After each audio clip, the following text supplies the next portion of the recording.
రేవంత్ రెడ్డి గారు చేస్తున్నటువంటి అప్పులు, ఈ అప్పుల గురించి మనం మాట్లాడితే రేవంత్ రెడ్డి గారేమో నీతులు చెప్తారు, అప్పులేమో జోరుగా చేసుకుంటూ పోతారు. చూడండి ఎన్ని అప్పులు చేసిండు. రానున్న 3 నెలల్లో ఎన్ని అప్పులు చేస్తారు తెలుసా? ఇంకా ఈ దీంతో పాటు ఇంకా రానున్న 3 నెలల్లోనే దాదాపు 12,000 కోట్ల అప్పు చేస్తాడు. ఇప్పటిదాకా ఆయన చేసినటువంటి అప్పులు చూడండి. రేవంత్ రెడ్డి గారు ఏ మీటింగ్ పోయినా ఎక్కడికి పోయినా కానీ అప్పు చేసి పప్పు కూడా తినడం కంటే అప్పు చేయకుండా పస్తులున్నా పర్లేదు అన్నట్టుగా కొన్ని నీతులు చెప్తా ఉంటాడు ఆయన. మొత్తం అప్పుల పాలు అయిపోయింది, రాష్ట్రం అంతా ఆగమాగం అయిపోయింది, నేను అప్పులు చేయను, ఆ పప్పు కూడా తినను అని చెప్పేసి చెప్తా ఉంటాడు. నిజంగానే కావచ్చులే బుద్ధిమంతుడు రేవంత్ రెడ్డి గారు అనేది మనము ప్రజలు అనుకుంటారు. కానీ చెప్పేది ఒకటి, చేసేది ఒకటి. ఏం చేస్తున్నాడు తెలుసా? చెప్పేదేమో అప్పులు చెయ్యను అని చెప్తాడు, కానీ తెరనికంగా చేసేదే మొత్తం అప్పులు చేసే కార్యక్రమే. అప్పులు చేయాలి, లేకపోతే భూములు అమ్మాలి, లేకపోతే భూములు తనఖా పెట్టాలి, లేకపోతే ప్రభుత్వ భూములు ఏడైనా చూసి స్టాక్ ఎక్స్చేంజ్లో పెట్టాలి. పెట్టేసి ఓ బ్రోకర్కి 10,000 కోట్లు ఎన్ని వేల కోట్లు ఇచ్చేసి మిగతా ఎత్తుకురావాలి. 100 కోట్లు 50 కోట్లు బ్రోకర్ ఫీజు ఇచ్చేసి మిగతా పైసలను ఎత్తుకురావాలి. ఈ కార్యక్రమాలు చేస్తా ఉన్నారు. అప్పు చేయను అని చెప్పుకుంటా 20 నెలల్లో 2 లక్షల కోట్ల అప్పు చేసిండు. అక్షరాల 2 లక్షల కోట్ల అప్పు 20 నెలల్లో అయినా చేసినటువంటి అప్పు. కేసీఆర్ అధికారంలో ఉండి 10 సంవత్సరాలు 10 years అధికారంలో ఉండి చేసినటువంటి అప్పు 4.5 లక్షల కోట్లు అయితే 10 సంవత్సరాల అధికారంలో ఉండి ఆయన చేసినటువంటి అప్పు 4.5 లక్షల కోట్లు అయితే రేవంత్ రెడ్డి గారు 20 నెలల్లో చేసినటువంటి అప్పు, కేవలం 20 నెలల్లో చేసినటువంటి అప్పు 2 లక్షల కోట్లు. ఇంకా చూడండి మరి ఏం చేసిండి పైసలన్నీ, ఎక్కడ పోయినాయి ఈ పైసలన్నీ? సమాధానం చెప్పాలి కదా. ఇక ఎంతెంత చేసినంటే డిసెంబర్ అధికారంలోకి వచ్చినాక డిసెంబర్ 23 నుంచి మార్చి 24 దాకా, అంటే ఫైనాన్షియల్ ఇయర్ అయిపోయేదాకా, అప్పటిదాకా చేసినటువంటి అప్పు 25 దాకా చేసినటువంటి అప్పు 1,66,000 కోట్లు. ఒక ఫైనాన్షియల్ ఇయర్ మీద ఒక 2-3 నెలలు చేసినటువంటి అప్పు 1,66,000 కోట్లు. ఇక 2025 నుంచి 26 ఇప్పటిదాకా ఈ ఫైనాన్షియల్ ఇయర్లో చేసినటువంటి అప్పు 18,900 కోట్లు. ఇవి కాకుండా మళ్ళా కార్పొరేషన్ల పేరు మీద ఎఫ్ఆర్బిఎం పరిధి కాకుండా కార్పొరేషన్ల పేరు మీద తెచ్చింది, ఇప్పటిదాకా తెచ్చింది 16,000 కోట్లు.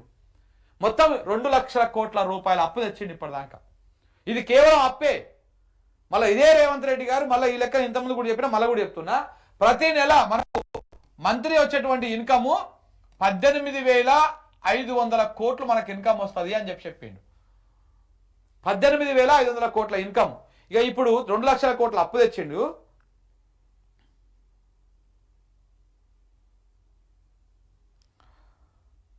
$18,500 కోట్లు ఇంటూ 20 నెలలు. ఇగో ఈ 20 నెలల్లో వచ్చినటువంటి ఇన్కమ్ మనకు 3,70,000 కోట్లు. 70,000 కోట్లు. తెచ్చిన అప్పు 2 లక్షల కోట్లు. ఈ 20 నెలల్లో దాదాపు 5,70,000 కోట్లు. మరి ఈ పైసలన్నీ ఎక్కడ పోయినాయి? తెచ్చిన అప్పు ఎక్కడ పోయింది? వచ్చిన ఆమ్దాన్ ఎక్కడ పోయింది? ఎవరు తిన్నారు ఈ పైసలన్నీ? పోనీ రైతులకు పూర్తి స్థాయిలో న్యాయం జరిగిందంటే లేదు, పింఛన్ పెరిగిందా అంటే లేదు, కొత్త ప్రాజెక్ట్ ఏమైనా కట్టినావా అంటే లేదు, కొత్త స్కీమ్ ఏమైనా ప్రారంభించినావా అంటే ఒక ఫ్రీ బస్ తప్ప ఏది లేదు. మరి ఎక్కడ పోయినాయి ఇన్ని లక్షల కోట్ల రూపాయలు? 5,70,000 కోట్ల రూపాయలు ఎటు పోయినాయి? రఫ్గా చెప్పినటువంటి లెక్కనే ఇది. రేవంత్ రెడ్డి గారు చెప్పిన దాని ప్రకారమే ఏడాదికి నెలకు 18,000 కోట్ల ఆదాయం వస్తుందని ఆయన చెప్పిండు. ఆ లెక్క ప్రకారం చూసుకుంటే మొత్తం 5,70,000 కోట్ల రూపాయలు అప్పు ఆమ్దాని. మరి ఈ పైసలన్నీ ఎక్కడ పోయినాయి? ఏం చేసిర్రు? సమాధానం చెప్పాలి కదా. మళ్ళీ ఇప్పుడు ఈ నెల కూడా ఇంకా చూడండి, వచ్చే 3 నెలలకు ఆల్రెడీ లెక్కలేసి పెట్టుకున్నాడు. వచ్చే 3 నెలల్లో 12,000 కోట్ల అప్పు తేవాలంట. వచ్చే 3 నెలల్లో 12,000 కోట్ల అప్పు తెస్తేందుకు లెక్కలేసి పెట్టుకున్నాడు ఆల్రెడీ. ఇగో జూలైలో ఎంత? జూలైలో వచ్చేసి జూలైలో 4,500 కోట్లు, ఆగస్టులో వచ్చేసి 3,500 కోట్లు, సెప్టెంబర్లో వచ్చేసి 4,000 కోట్లు, మొత్తం 12,000 కోట్లు. మొత్తం 12,000 కోట్లు తెస్తేందుకు ఆల్రెడీ లెక్కలేసి పెట్టుకున్నాడు. ఆల్రెడీ ఏమంటారు, అడ్వాన్స్ బుక్ చేసి పెట్టుకున్నాడు. ఇది ఓన్లీ బాండ్లు అమ్మడమే, సెక్యూరిటీ బాండ్లు అమ్మి తెచ్చినటువంటి ఆర్బీఐ తెచ్చినటువంటి లెక్కలే ఇవి. మళ్ళా కార్పొరేషన్ల పేర్ల మీద మళ్ళీ భూములు అమ్మేటివి ఇవన్నీ మళ్ళీ వేరు. ఇవి అదనం, వచ్చే ఆదాయం కూడా అదనమే. ఇవన్నీ వచ్చే 3 నెలల్లో మళ్ళీ 12,000 కోట్ల అప్పుకు ఆల్రెడీ తెరేసి పెట్టేయండి. అసలు ఈ పైసలన్నీ ఎక్కడ పోతున్నాయి? సున్నాలు పెరిగిపోతా ఉన్నాయి. వేల కోట్లు, లక్షల కోట్ల సున్నాలు పెరిగిపోతా ఉన్నాయి. మరి తెచ్చిన పైసలంతా ఎవరి గల్ల పెట్టనింతుంది? తెలంగాణకు ఆదాయం తగ్గిందని ఒక ప్రచారం మొదలుపెట్టిండు. తగ్గలే ఆదాయం. తెలంగాణ రాష్ట్ర ఖజానాకు రావాల్సినటువంటి ఆదాయం తగ్గిపోయి ఖజానాకు రావాల్సినటువంటి పైసలన్నీ కూడా కాంగ్రెస్ వాళ్ళ ఖజానాలకు, రేవంత్ రెడ్డి గారి ఖజానాలకు పోతా ఉన్నాయి. ఇది వాస్తవం. హైడ్రా తెచ్చి ఎవరిని జైలుబులు నింపుతున్నాయి? హైడ్రా వల్ల ఏం ఉపయోగం అయింది? ఇప్పుడు హైడ్రా వల్ల హైదరాబాదు ఏం అద్భుతంగా మీకు అదైపోయిందో ఇప్పటిదాకా లేదు. నిన్న ఓవైపు హైకోర్టు చాలా సీరియస్ అయింది హైడ్రా మీద. చివరికి ఆ జీవో రద్దు చేసేదానికి కూడా హైడ్రా ఇంటట్లేదు, ఆ రంగనాథ్ ఇంటట్లేదు, ఈ ప్రభుత్వం కూడా ఇంటట్లేదు. మరి హైకోర్టు ఇంకా ఎందుకు చూస్తూ ఉన్నదో? ఆ జీవో రద్దు చేసి పడేస్తే కొంత పేదరన్న నిమ్మలంగా బతుకుతారు. ఆ చెరువులను, ఎఫ్టీఏలను అనుమతులు ఇచ్చేది ప్రభుత్వం, పర్మిషన్లు ఇచ్చేది అధికారులు, అన్ని పర్మిషన్లు ఇచ్చేది వాళ్ళే, లోన్లు ఇచ్చేది బ్యాంకులే. అన్ని ఇచ్చినాక పోయి కూలగొడితే తప్పే కొడదన్నట్టు.